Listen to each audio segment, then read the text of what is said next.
இப்போ 2020-21 ஆண்டு 1,11,000 கோடி ஒதுக்கியிருந்தாங்க. அதுக்கு அடுத்த 21-22 ஆண்டு 98,000 கோடி ஆச்சு. 22-23 ஆண்டு 89,000 கோடி ஆச்சு. இப்போ 25-26 ஆண்டு 86,000 கோடி. அப்ப கொஞ்சம் கொஞ்சமா பட்ஜெட்டே குறைச்சிட்டு வராங்க. பட்ஜெட்டை குறைச்சா வேலை கொடுக்குற நம்பர் ஆஃப் பர்சன்ஸ் அது எந்த அளவுக்கு கொடுக்கணுமோ அந்த அளவுக்கு குறைஞ்சிக்கிட்டே வரும்.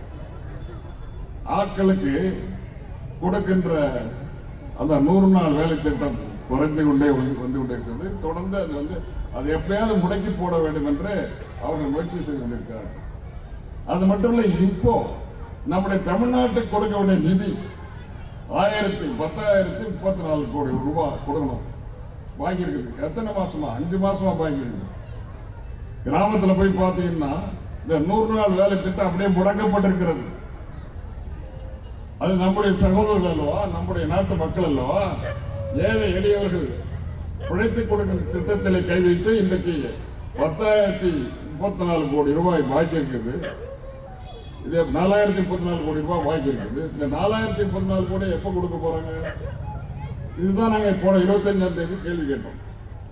கேட்ட கேள்விக்கு பதில் சொல்லல, ஏதோ பதில் சொல்லிட்டு இருக்காரு.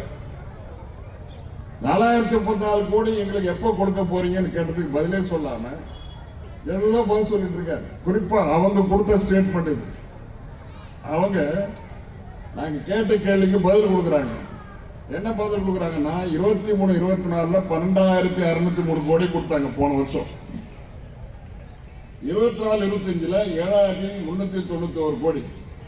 அப்ப அதுலயே 5,000 கோடி கொடுக்கிற ஸ்டேட்மெண்ட்ல 5,000 கோடி பாக்கி இருக்கு.